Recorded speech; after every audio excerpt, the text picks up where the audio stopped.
It's very difficult for me to form my thoughts because I am deeply involved in my Adam Driver workout program right now.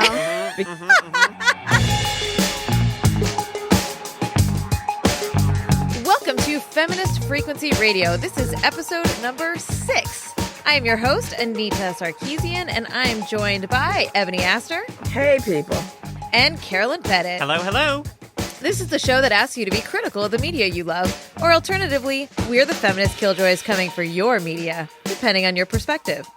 On today's show, we're going to check in with the latest pop culture news, dive into a very spoilery discussion of Star Wars: The Last Jedi, and then, of course, we'll each share a little something in What's Your Deal? And as always, exclusively for our fantastic drip backers, we'll be recording a bonus segment about some of the things we loved in 2017. And just one more quick thing before we get started. We're in the middle of our end-of-year fundraising campaign, and we need your help to continue doing this work into the new year. Like this podcast, everything Feminist Frequency does is 100% listener, reader, and fan supported.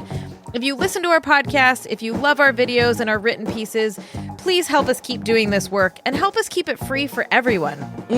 Everything we produce, film, record, and write is possible because of folks like you, and we can't thank you enough.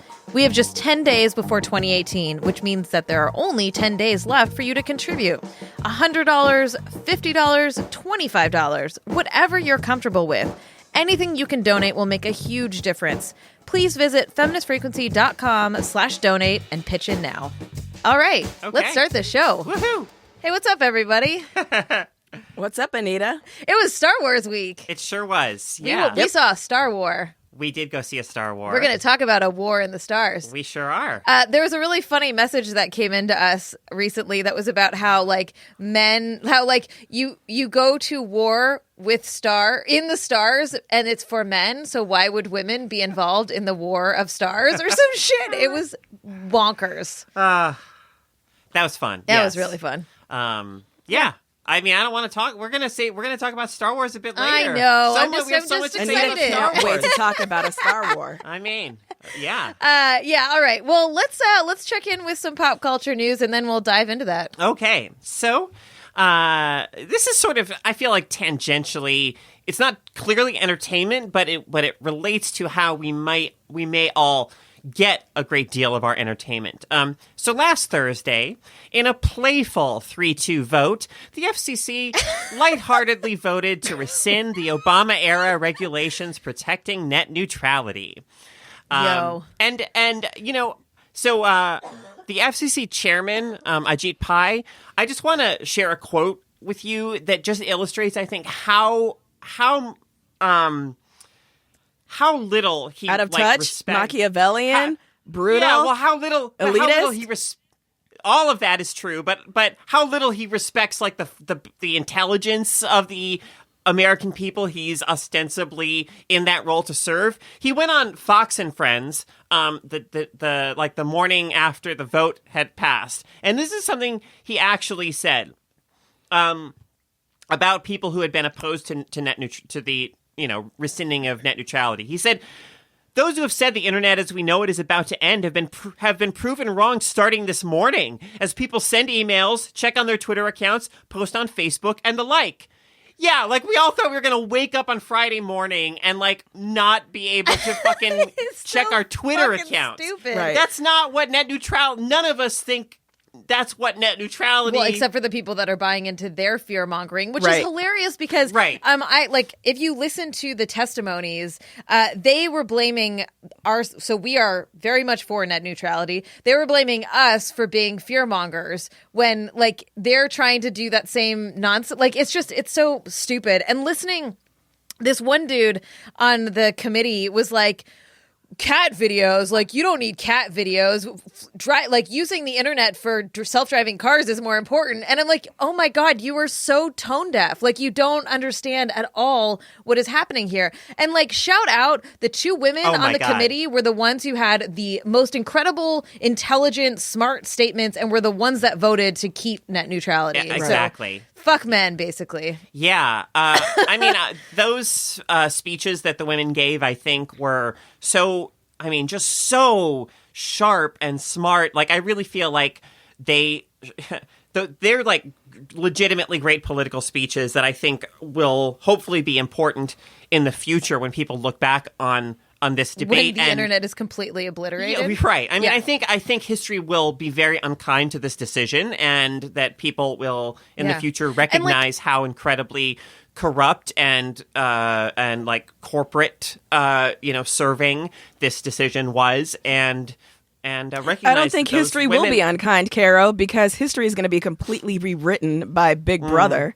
And by the time anyone realizes what's been going on, Newspeak will have completely taken over the order of the day. All of our news will have been produced, digested, packaged for us in ways that benefit corporations and the government. And there will be we won't even realize that it's happening. I think part of what is so disturbing about net neutrality is the way people are not reckoning with the fact that this is going to actually affect not just how quickly you get your news, but actually like what news you get, what exposure you get to things. This is like your reality is going to be rewritten, or can be rewritten in a larger, more overwhelming way by people in power to fit their agenda and fit their ends.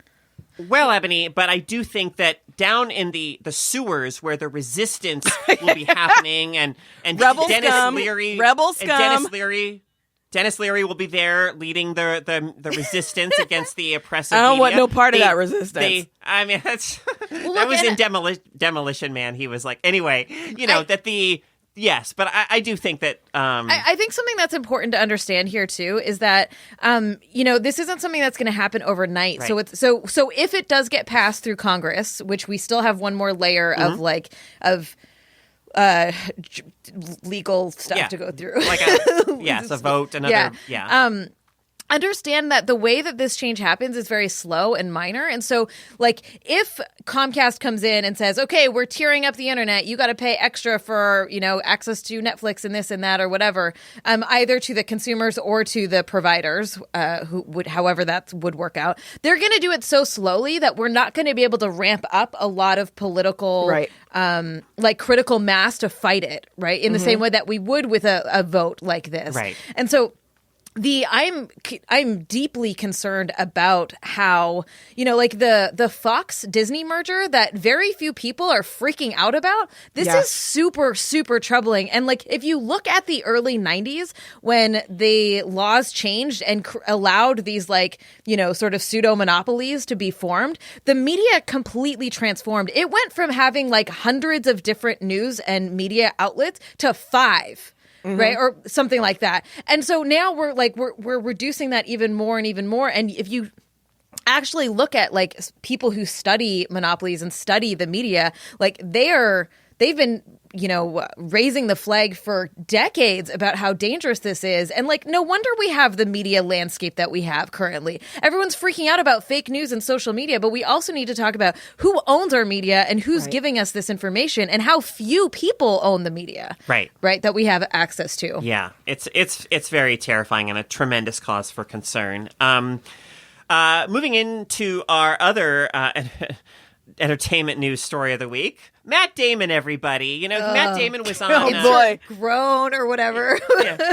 Matt Damon did an interview with Rolling Stone film critic Peter Travers, and Peter Travers asked him, as the father of girls, right? Because that's why, those are the men who should be, if you're like the father of girls, do you really have an investment in these issues? But Matt Damon, Peter Travers asked him, just about his thoughts about the current spate of men facing tremendous consequences for their sexual harassment, for their sexual misconduct. And Matt Damon had some pretty awful things to say. I'm just going to recount a few of his quotes here real quick. He said, "The fear for me is that right now we're in this moment where, and I hope it doesn't stay this way, the clearer signal to men and to younger people is deny it. Because if you take responsibility for what you did, your life's going to get ruined. Look, as I said, all of that behavior needs to be confronted, but there's a continuum. And on this end of the continuum where you have rape or child molestation or whatever, that's prison, right? But the other stuff is just kind of shameful and gross."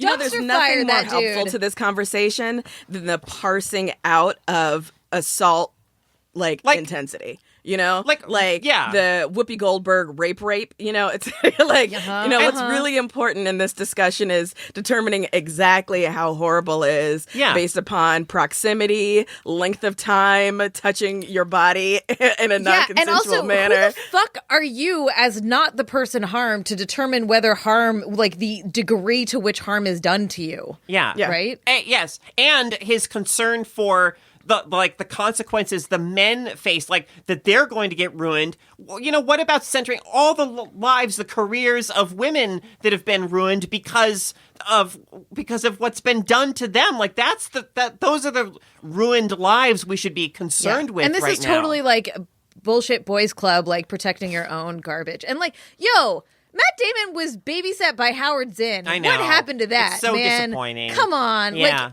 he would be so disappointed. Yeah. And I feel like, if you are struggling to come up with a statement, if you are the sort of person to whom the media is turning for a statement and you are a man or someone who does not have direct personal knowledge of this issue, feel free to say, my response to your question is, I think we should listen to the victims. I think we should listen to the people who have shared their stories. Nothing that I have to say adds to this discussion. Why don't you talk to the victims? Feel free to let that be your statement and then shut it up and keep it moving. Yeah, for real. Also, on that same day, we got a little taste of Russell Simmons being his horrible self as usual. Yeah. And he tried to start a hashtag called Not Me, coming out swinging, being like, because he was accused by several women of assault and I think rape. Yeah. And he was like, I have proof that I didn't do it. And I'm just like, what? Like, this so tracks with who he is in his public persona. Yeah. But, like, how dare you? Like, how dare you start a counter hashtag that, like, the dregs of the internet are going to pick up and run with? It's so misogynistic. It taps right into, all of the sentiment around, oh, this is like, it's a witch hunt where the pendulum is swinging too far the other way. It totally throws so much fuel on that ridiculous fire. And, it's absolutely awful. Yeah, I mean, there'd be stories about, Uncle Russell for a year, so that boy been in the trash. But also, don't forget Mario Batali offering up a pizza dough cinnamon roll recipe at the end of one of his discussions, or non-apologies. No, I missed this. Yeah, so, Did he really, or he made a statement, put it out in his newsletter, the kind of same self-serving apologies that all of these dudes are issuing, and then followed it up with another kind of, addendum, and then was like, and by the way, if you need a recipe for the holidays, people are loving these pizza dough cinnamon rolls. Yo, people find new and more exciting ways to be trash every single day. Merry Christmas. Holy shit. Mm-hmm. All right. That's amazing. I did not know that. All right. That was a really pleasant pop culture news recap. Yeah. I try to keep it fun and, lighthearted. Oh man, it's just the fucking reality of the world. But in other news, Star Wars: The Last Jedi came out last week to much excitement and also much controversy. Not controversy, but people were really... There's a certain segment of Star Wars fans in particular who are very... unhappy about this film. Yeah. All right, so let's dive into this. Spoiler alert. Spoiler alert. Darth Vader is Luke's father. Who wants to start? I guess I'll start by saying that I'm kind of two minds about the film. There's a way in which I don't like it, and there's a way in which I really do like it. The way in which I don't like it simply is, The Force Awakens was very much modeled on A New Hope. And there's a sense in which I wanted this film to be kind of modeled on The Empire Strikes Back. And, and the sense in which I mean that is that The Empire Strikes Back is the one Star Wars film that really takes its time with the characters, lets the characters develop, just lets them, it's not it's not super plot driven. It's not one big set piece thing after another. It definitely has those exciting moments, but it's a film that lets you get really invested in the personal stakes and the characters, and that makes the big moments like, Luke, I am your father, so much more meaningful. Spoilers, yeah, because you care about the characters. The Last Jedi does not do that at all. Like, this film is so relentlessly plotted. It just goes from one, action thing to another to another. It's running all over the place. And I really felt like I like these characters, but I really want to I just want to take a little time to slow down and let them just be characters with each other for a little bit of time before the plot starts marching again. Sure. However, there's a sense in which I really like this film, and that is, when you look at the particular the segment of Star Wars fans that are like particularly upset about this film, I'm glad for the things this film is doing that are upsetting those people in particular. Like, yes. what this film kind of does is it kind of says, hey, you know what? That the whole Skywalker saga, it kind of like, that's not that important, or that's not the center of things anymore. It kind of, says the fact that it takes Rey and says her parents are nobody. Like, she wasn't like born into this. She's not like some highborn figure or anything. She's, she comes from nowhere, and yet she's the special one. Like, to me, that is really, really cool. I think that's great. And, just the way that this film, it really is structured, and it has characters that obviously are kind of ushering in, a new era of Star Wars that doesn't feel beholden to the past of Star Wars. It doesn't feel beholden to this old model of like, basically primarily focused on like white men and this like Skywalker soap opera that it's saying, you gotta like let go of that shit. That shit that's been like, if that's ruining your childhood, that we're kind of like brushing that aside a bit, then fuck you. Yeah. Let's throw up the spoiler warning, because everything I'm going to say is going to be a massive spoiler. Big basket of spoilers. So I have a lot of thoughts about. We're going to be here for fucking ever going through this. Good. Okay. Well, one thing that I think that people didn't like.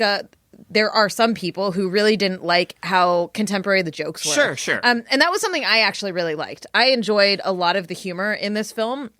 The intro gag with General Hux and Poe was fucking so well done. It was really funny. And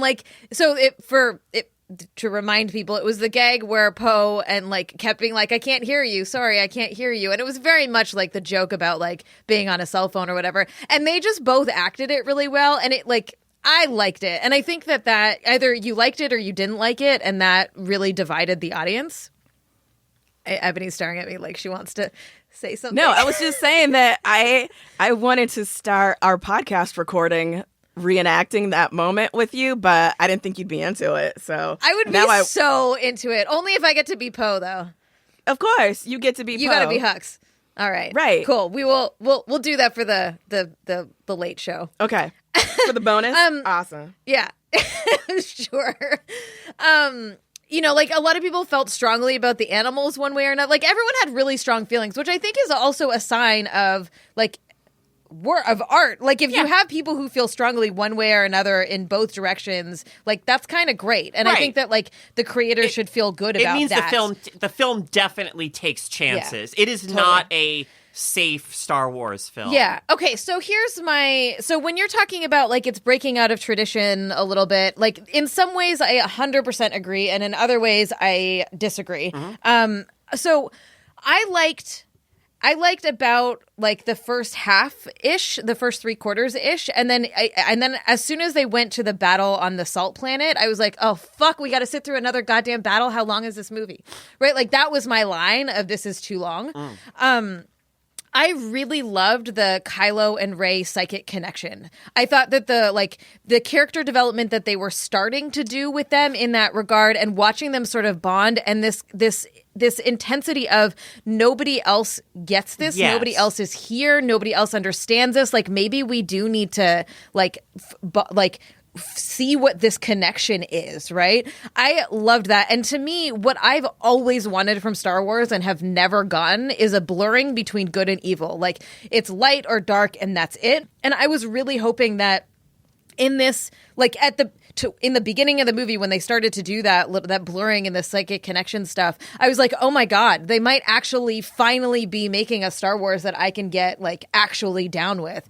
And then that completely falls apart, and I don't anticipate that actually being a part of the next episode. Right. So one of the things that, you know, when Kylo kills Snoke, and they're doing this battle scene, which I didn't love the choreography, but I loved the visuals of that scene. I thought it was the red and then it was really, really beautiful, right? But like when Kylo asks Rey to join him and says, forget the past, let's forget all the traditions, let's like forge forward. I was like, oh my God, yes, I love this, right? Like I didn't like the language because it sounded very much like, oh, let's start our own empire, let's start our own rule. But I loved the concept of maybe let's do something different. And him being like so desperate and so like, you are the only one that can do this with me. I can't do this alone. And her being like, peace out, was absolutely devastating.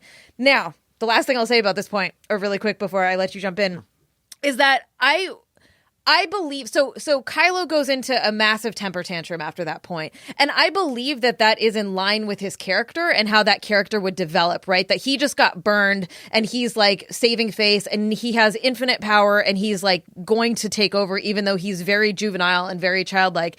I fucking hated it though. Like, I don't think it was bad characterization. I think it makes sense for who he is, but I don't want that direction. I want to see growth, and I want to see maybe the ups and downs and struggles of growth in a different way. It just, like, watching him freak out about killing Luke, I was like, okay, when is this movie going to be over? Just to go quickly back to what you were saying about when Kylo makes that offer to Rey to kind of create something new, to leave that past behind. One of the things that, again, is I think one of those things that's upsetting a certain segment of people, but that I like about this film is that I feel like there's a way in which this film says, hey, you know what? The Jedi actually were kind of fucked up. And like, it doesn't treat the Jedi Order as like this totally sacred thing. Like, it almost acknowledges like, hey, maybe the Jedi shouldn't exist anymore. And because I really think that, you know, if you look back through the whole series up to this point, that the Jedi's really, you know, they were presented as these authoritative figures of like good and whatnot, but I really think they were fucked up. Like, and they, you know, they mess up people who come into, you know, like little Anakin. I mean, they totally fucked that kid up. And anyway, I just think that the Jedi Order is not some sacred, you know, shouldn't be treated as some sacred cow in the Star Wars films. And I was glad that this film kind of took a more critical approach to the whole Jedi thing. What'd you think, Ebony? Well, it's very difficult for me to form my thoughts because I am deeply involved in my Adam Driver workout program right now because listen, when we saw him in those high-waisted leather pants, I was like, I'm on board, okay? Because whatever diet you're on, steamed chicken and broccoli, I'm into it. You know? He reminded me of Sting in Dune. You know, and that's never a bad thing. I mean, like, I was hollering throughout so much of this. I'm surprised I don't get put out of my neighborhood theater because I cannot keep my peace. So now that our listeners have had a chance to listen to Anita and Caro talk about very weighty issues in Star Wars, let me give you my bootleg superficial take based upon the notes that I took. 1, I loved the Grand-style battering ram when they were on the planet Crate. This is a conversation that Caro and I need to have because I know Anita doesn't know what the hell I'm talking about. But it reminded me of Return of the King, and I was like, I'm into it. 2, I am very disappointed that Snoke was not actually very tiny. after seeing The Force Awakens was that, if it turns out that Snoke is actually the size of a porg, that would have blown my mind into banana soup. So the fact that that did not happen and that Snoke gets killed in this, let's take a moment to talk about how the kind of stakes, the malice, the figure of evil that, exists in the Star Wars universe. Like, we've had some great villains, right? But the villains in this piece, Hux and Kylo Ren, they're not laughable, but they don't reach the kind of heights of villainy that Darth Vader does, right? And that's kind of the point. But it also means that I was never really super worried, for the Resistance, because I just thought that the First Order is so ineffectual. Not even when they were getting plucked off? Not even when they're getting plucked off in those little pods? Because the dumbass First Order was popping off those ships one by one. Hello. Will y'all just do it all at once and get it done with? We got stuff to do. It's not as dramatic. It's not as dramatic. You don't want to be paying all this overtime. Do it all at once. But I guess they were trying to make a point. I don't know. I thought Admiral Holdo was great. Loved Laura Dern in that role. All right. Okay, I'm going to interrupt you because I want to talk about this. What? Or do you want to just go through your... I'm going to interrupt you. Let's talk about Laura Dern. Okay. Come on. Okay. This is a conversation. Is it, though? Although I appreciate your list. Okay, here's the thing. Laura Dern is fantastic and wonderful. Adore her. Okay. This is one of my issues with it. So, two things here. One is I fucking hate when movies put in false drama where one sentence could have stopped the whole goddamn movie from happening. Like, if Laura Dern had just said, hey, we're going to do this thing, Poe would have been like, oh, cool. Right? Yeah, but that's what I loved about it, because she was like, no, you don't get to challenge me, Captain Dameron. No, you don't get to come at me in this way. You're not a member of the executive leadership, and I appreciate that you're trying to be a hero. And listen, I will bow to no one in my love for Poe Dameron, okay? And the fact that Anita has said she will cosplay as Poe this Halloween is making my life. But seriously, I loved how she was like, you don't get to question me. I've made a decision. Obey orders, and if you don't like it, you can go sit down somewhere. Sure, but also, like, that one tiny thing of her one goddamn sentence that she could have said put Rose and Finn on this huge trajectory. It put Poe on this other trajectory, and that's the kind of shit that I have a hard time buying into. Like, I can't drop my. You suspend your disbelief. Suspend my disbelief for that. Also, the other thing though that this does that I felt a little bit uncomfortable with, in terms of gender roles, is it makes us root for Poe and against Laura Dern, right? Like, because we like him, we like what they're doing, we think that she's being like stuffy and stuck up and not being like helpful and whatever. That I didn't like the dynamic. I didn't like that I was told to not like her, even though you do eventually. Yeah, right? I mean, I was with you 100%, but I feel like her final moment is so, poignant, but and kind of awesome visually and everything. The fucking ship ramming into that shot, whatever was that shot was beautiful.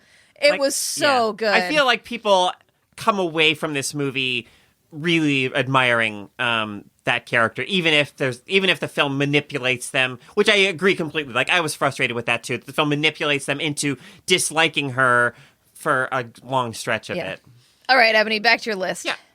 Okay. I laughed about Hux as a punching bag. Like, that guy just became a joke, and I was here for every minute of it. He was Super so good great. at it, though. Yeah, I know. In terms of my ranking of species that I give a shit about in the Star Wars universe, it is now ice foxes, porgs, whatever species Admiral Akbar is. Whatever race Mon Mothma belongs to, and then everybody else. So, just new ranking in case anyone's wondering where my heart lies. Mon Mothma's a human. No way, is she? I thought she was part of a different race of people, but she was just humanoid. Yeah. Wow, that's something I would say. Hey, Femme Freak Radio listeners, at me and correct my Star Wars knowledge. I know you can't wait. When people hear this episode, so many keyboards are going to get broken because people are going to be fucking happy slapping. They're waiting to correcting me, and I cannot wait. I love when people are like, Ebony, I just need to gather you gently and correct your misinformation. What is not on your list, which is the creature that I liked the most, was the beast creatures that are the basically the equivalent of racing horses on the casino world. Vaguely I loved Trico-esque. liberating them. They were so wonderful. Yeah. I liked that whole storyline. You know who else wasn't on my list, and only because of the way they were treated, was the island natives who were taking care of the was Jedi that? temple. I know. Listen, let me And they're tell all you women? about how seriously, I need to just start pirating movies from my house because I'm going to be put out of a theater. But I was laughing so hard at the reveal that there are actually creatures, sentient beings like this race of fish nuns on this island taking care of the Jedi temple. And I was like, ain't this just the way, like this, like kind of morally conflicted white man goes to some, far away exotic place to, get his mind right and irritating the natives all the while. And just like these fish nuns are just straight up having to clean up after white people constantly. I was like, I know. I get you, girl. I get you. I was hollering.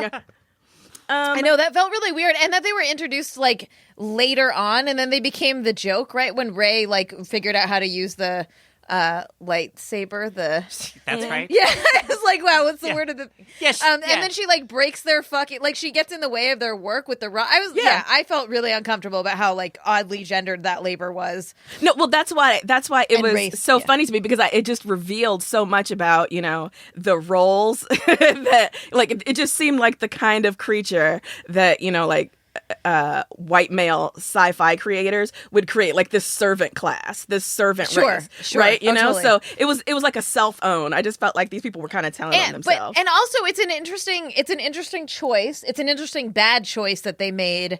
Unless they were trying to actually, like, they did not do this. But if they were to introduce them to talk about, like, exploited labor and that sort of thing, right. that would be a different issue. But one of the first things Carol and I said to each other when we walked out of the theater was, like, there's a lot of women and people of color all over this goddamn world. Like, it was a very conscious decision, which we've seen throughout the series, and even more so in this one, that I was pleasantly surprised. Oh, me too. by. I loved the like population explosion in the Star Wars expanded universe, just like showing the actual depth of the galaxy, the different races and peoples. It was something that I had missed.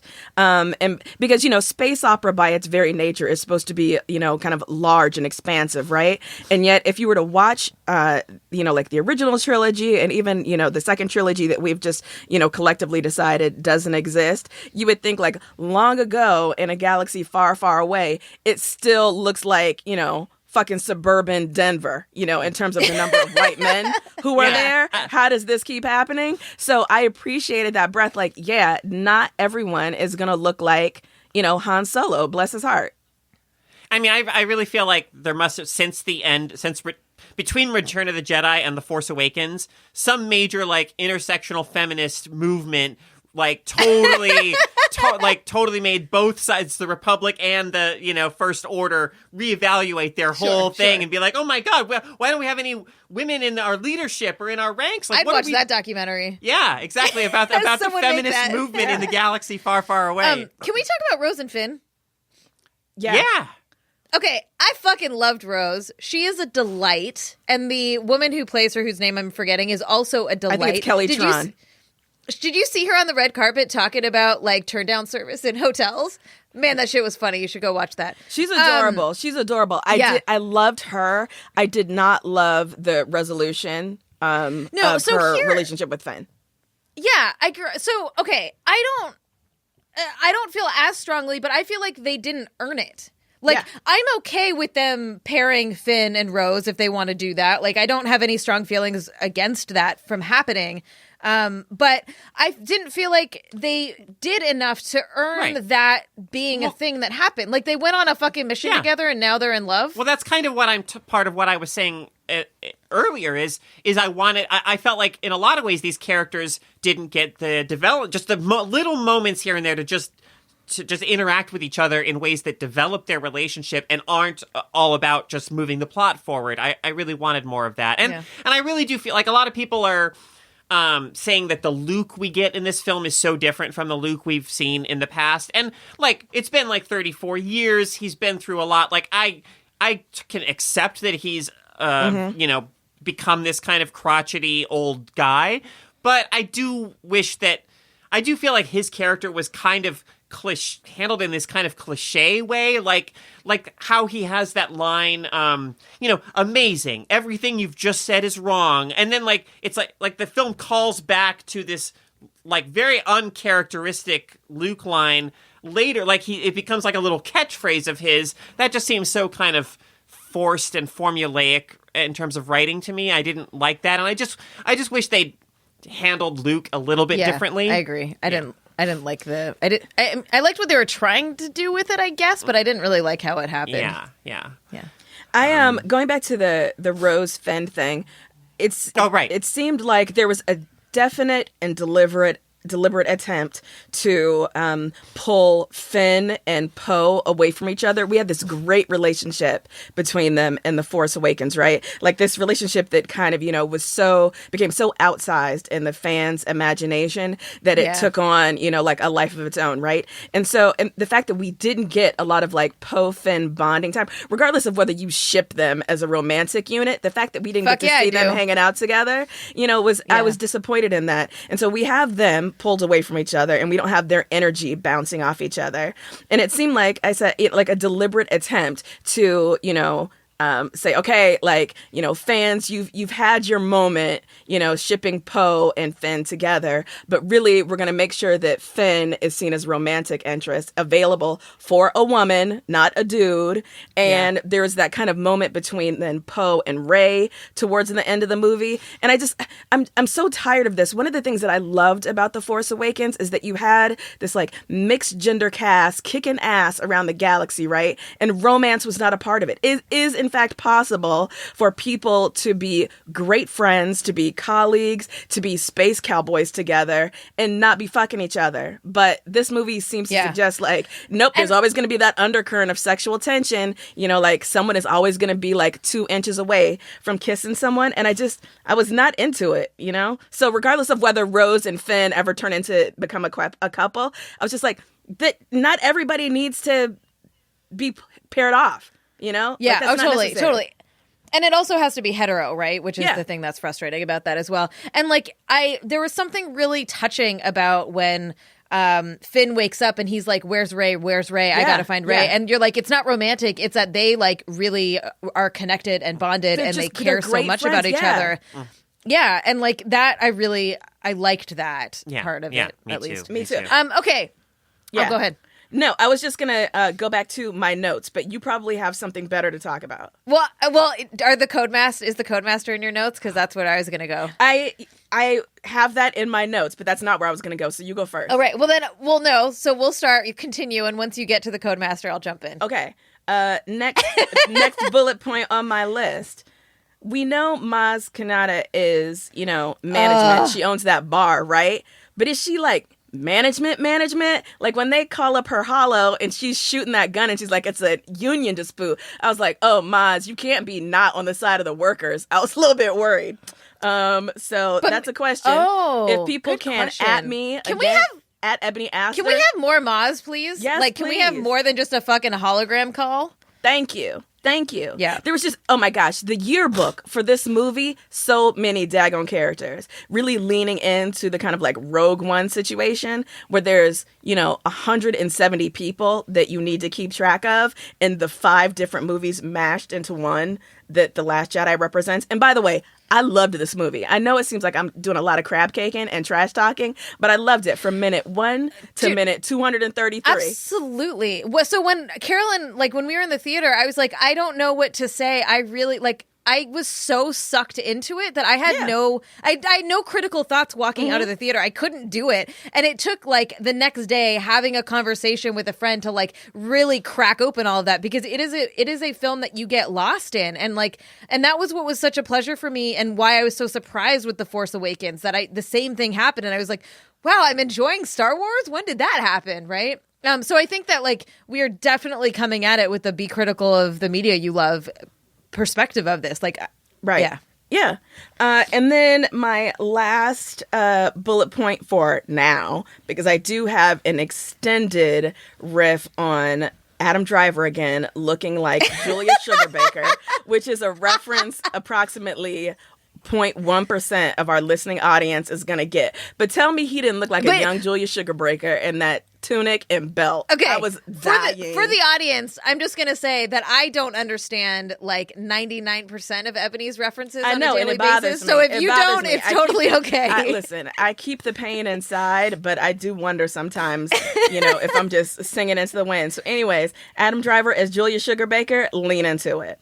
Okay, so my last thing, Benicio del Toro and the code breaking, right? Okay, there's two things here. One, the kind of deus ex machina in this movie was out of control. The kind of, Saved by the Bell, random shit that happened whereby okay, Poe and Rose are locked in a jail cell. Oh, conveniently, this amazing code breaker just happens to be in the cell with them. Not the code breaker they came to find, but some random ass other code breaker. Okay? Not into it. But I kind of found myself agreeing with Benicio del Toro's character, whose name I'm forgetting, by the way. But he's just Benicio. Yeah, so when he's talking about listen, these rich people that whose casino night you're trying to blow up right now, they made their money selling weapons to the First Order, but they also make their money selling weapons to the Resistance too. Yeah, just that pointed note,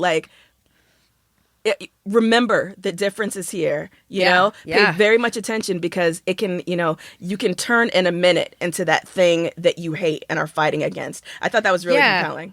And more of that, right? That kind of nuanced, sort of real world connections and that line. I'm actually so glad you brought it up because I completely forgot. Because in the moment in the film, I was like, "Holy shit!" This is not. I didn't expect them to be this complex. It speaks to what you were saying about the film blurring the lines between light and dark, right? And it does feel like someone just threw that line in for kicks, as opposed to if that's going to be a larger scale theme in the films.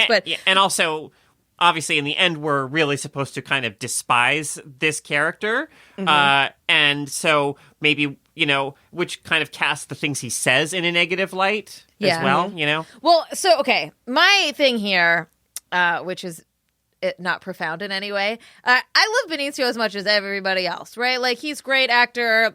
I thought his character in here was lovely and whatever. But, man, I was so excited when they were in the gambling, the casino. Yeah.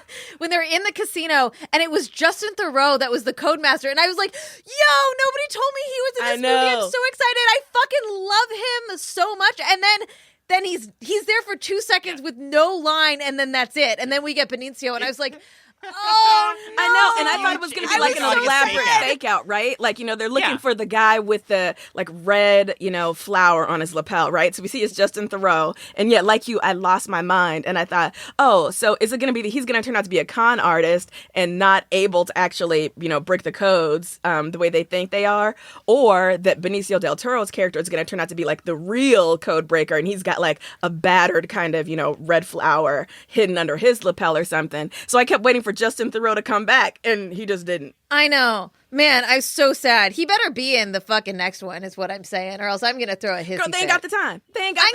General Phasma barely got more than a look into this movie. They ain't got time to introduce a whole new character. I know. That's so sad about that, General I want more of her, too. Me, too. Yeah, man. Whatever. We got to call up Rian Johnson and be like, yo, buddy, what was that about? I'm not like you, Anita. I don't have these famous people's numbers, but... I don't have his number, but he supported us during Gamergate time, so he's probably heard of me. Oh, right on. So maybe Rian I could be like, hey, remember 3-4 years ago? Yeah, hook him up. I don't. Slide into his DMs, I have Anita. no way. Yeah, I have no way of getting a hold of him. I'm just saying. Are you going to talk about Leia doing her Mary Poppins thing? Oh, we should. Okay, so I think we actually need to wrap up this conversation a little bit, but we absolutely have to talk about Leia and Carrie Fisher. Mm-hmm. So go with the Mary Poppins. I just told you, I love Carrie Fisher, and I loved her in this movie, and I'm so glad we got way more of her in this movie. But they took what I thought was going to be a really moving goodbye scene for her, the sort of quiet way in which her body starts to ice over in space, that very quiet moment. And I thought, yeah, we're going to get to say goodbye to this wonderful character. And then she like Power Rangers her way out of there, unconscious with the Force. I know. I didn't get what was happening there. And it took me right out of the moment.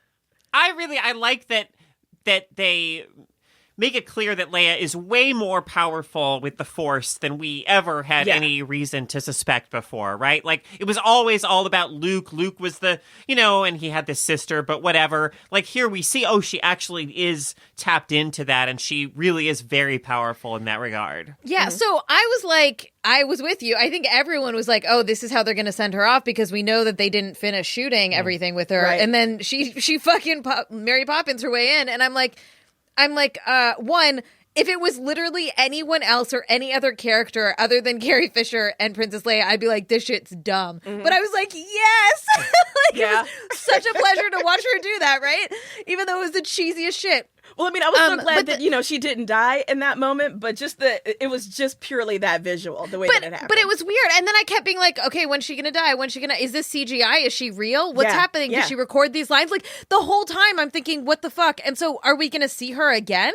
Like, are they just going to write her off between movies? Like, I'm so confused about what they're doing. Yeah. And I'm sad. And I'm so sad because I feel like they could do some amazing things with her character in the next film that can't really happen. My guess is they were planning to. I mean, that she was going to be a big part of the final film, and it is sad to think of what we won't get. I mean, because I absolutely don't want them to do a CGI Princess Leia through the whole film, right?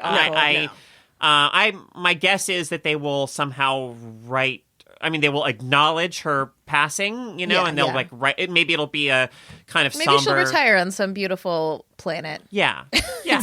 For a while, when we knew that like Luke was going to be, ascend into the Jedi astral plane or whatever, I thought that Leia, like, they were going to cut back and Leia would have ascended at the same time because they were twins, and like both of their, voluminous church lady robes would just slowly sink to the floor.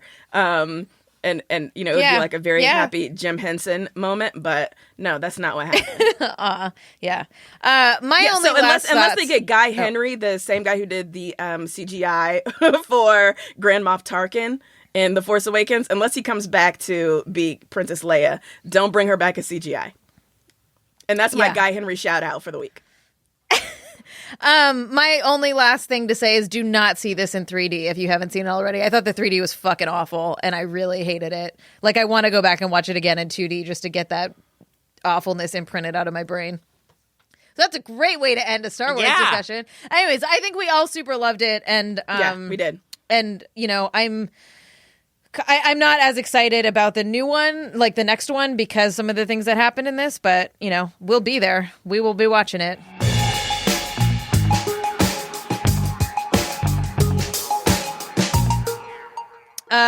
So, Ebony, the fuck's your problem this week? Ooh, girl, I'm glad you asked. I'm glad you asked. Hold on. Yeah. Okay. Did you see that we got it?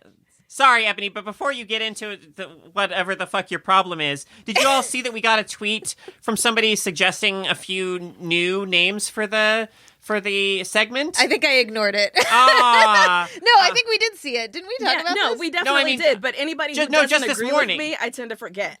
Yeah, sure. Yeah, just this morning. Oh, I didn't see that. Yeah, okay. No. I was going to pull it up on my phone, but I can't because my phone just died. But anyway, some were there some good ones? Okay, we'll reevaluate. We've gotten a couple recommendations. The problem is the recommendations are actually like that we've gotten are pretty good, but they're not questions. And I think we're leaning into the needs to be a question so I can be like, hey, question, Caro. Yeah, these were questions. Oh, good. Okay, we'll check that out. Yeah. There were a couple listeners who really liked they thought it was the fuck's your problem or the fuck's your deal, right? Which is funny. Yeah. But anyways, either one works. But listen, I just want to encourage people to not send us alternative titles because I'm telling you right now, no matter what you send in, even if we adopt it for an episode or two, Anita's gonna learn to hate it because she's a hater. Okay, so don't waste your time. Don't waste your precious time on this earth. Alternatively, I am a critic by profession. Girl, and whatever it is you my need to job. tell yourself. Whatever you need to tell yourself, Anita. So One day, the fuck's my problem this week? maybe we'll figure out a good title. Yeah, what the Okay, fuck's your problem, well, Ebony? In All life. right, so what's my deal? And you'll notice that I gently eased it back into our old title. What's my deal? That's good. Good. So this week, or rather the last few days, I've had a great time following a thread on Twitter started by a poster called, she's at I Write All Day. Her Twitter name is Clarkeisha Kent, all about the so-called male coding of a figure like Valkyrie in Thor Ragnarok. And so I encourage people to check out her Twitter feed, read her longer piece that she posted there. But she just posted some really provocative thoughts about the ways in which, when a woman of color does certain things that aren't considered like elaborate performative femininity, they automatically get deemed masculine and male coded, right? So you have Valkyrie, who's this warrior who's got PTSD, who's very fierce, etc.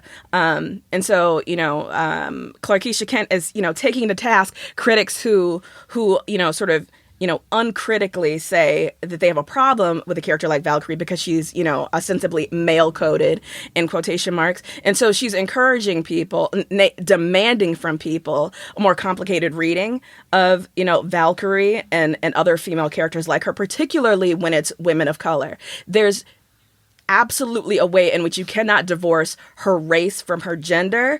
This is what intersectional feminism is all about, right? But women of color often do not have the privilege of, kind of writing and performing their own version of femininity without being deemed masculine in a way that a white woman, for instance, would not. So that's my deal this week. A really informative, thought-provoking thread. Find it. The writers I Write All Day. We'll put the link in the description for the episode, and Clarkeisha talks about how she's springing off another critic's writing. So we'll put the links in there. But yeah, I encourage people to read it because I just found it really thought provoking. Nice. That sounds awesome. Carol, what's your deal this week? So earlier this year, I read a really wonderful novel called Call Me By Your Name, and as much as I loved this novel, it was not a novel that I would have thought would lend itself to cinematic adaptation because it's a novel in which you're very much like in the heart and mind of the main character, of like the narrator, and it's much more about like his emotional experiences this one lazy summer in 1983 in northern Italy than it is about like a series of specific plot events so much. But a film was just released of Call Me By Your Name, and it's wonderful. It is. It's for me. It's the film of the year. It stars this remarkable young actor named Timothée Chalamet, and also Armie Hammer, who's kind of known movie star figure. And it's a queer romance of sorts. It's definitely about a gay relationship, but it's really so much more than that. It's a film that is just so beautifully shot. The lighting is so gorgeous that it makes you realize that the lighting in most films is so artificial because there's so many shots of like dusk in this film, and it just looks like real dusk, and it just feels like you're really in these places with these characters. And I mean, I could talk about this film for hours, but I just want to encourage people to go see it. It's a really wonderful, really beautiful new film. Anita, we need to hurry up and start Caro's Art House Corner. I know, we really do. As I was listening to her talk about that, I was like, yeah, this is totally a Caro I could listen to movie Anita. in every way. Yeah, I could listen to Caro talk about movies all day. So let's get it started. Yeah, let's do it. All right. My deal this week is last week there was a new Harry Potter chapter that got released. And it's from a book called Harry Potter and the Portrait of What Looked Like a Large Pile of Ash. So it's not actually a new Harry Potter chapter, in case anyone was concerned about that. But what it is glorious and wonderful. So this group called Botnik is doing this project called Augmented Content Creation. And what they do is they take the texts the words of particular texts, put them into an algorithm, and develop a predictive keyboard. So in the same way that your phone like automatically recommends what you might say next, this is exactly what it does, this sort of machine learning with the source material. And these keyboards are on their website at botnik.org. That's BOTNIK. And you can, just as the public, play around and as the community play around with them. And so they did things like a script of Scrubs was one of the other projects that they did and released. Before I talk more about it, I really just want to read some of this to you. So I'm going to read the first little bit to give you an idea of why this is so fascinating. All right. The castle grounds snarled with a wave of magically magnified wind. The sky outside was a great black ceiling, which was full of blood. The only sounds drifting from Hagrid's hut were the disdainful shrieks of his own furniture. Magic. It was something that Harry Potter thought was very good. Leathery sheets of rain lashed at Harry's ghost as he walked across the grounds towards the castle. Ron was standing there and doing a kind of frenzied tap dance. He saw Harry and immediately began to eat Hermione's family. Wow. Ron's Ron shirt was just as bad as Ron himself. If you two can't clump happily, I'm going to get aggressive, confessed the reasonable Hermione. Love it. Okay. I would read it. It's so good, right? So there's one more section that I think is hilarious. So Harry, Ron, and Hermione quickly stood behind a circle of Death Eaters who looked bad. I think it's okay if you like me, said one Death Eater. Thank you very much, replied the other. The first Death Eater confidently leaned forward to plant a kiss on his cheek. Oh, well done, and the second as his friend stepped back again. All the other Death Eaters clapped politely. Then they took a few minutes to go over the plan to get rid of Harry's magic. Plot twist. Love it. Okay, so it's just 3 pages of this fake chapter, and what is so lovely about it is 100%. It sounds like Harry Potter, right, but it is so bizarro and twisted. I highly recommend going to read it. And the other thing I want to say about it is that I think with some of the reporting, I read a couple of articles about it, and I think that there's this sense that it's fully computer generated and it just sort of pops out these texts, but it's not. And I think what Botnik is trying to do is to really do heightened human creativity, right? Augment the human part of this work. And so it's not like they just bopped this out. It was a group of people that created sentences based on the algorithm that they created, and then they workshopped it, and they worked together to try to create the best piece that they could. And I think that that's really interesting about how we use tech and how we use algorithms to heighten our own human creativity and the potentials of that. So if you're interested in reading the rest of this chapter, you can check it out on their website, which is botnik.org, BOTNIK.org. We'll link it in the show notes. And you can play around with, they have dozens and dozens of different keyboards that you can check out. So yeah, that's my deal this week. That was an absolute delight. And I think that that's our show.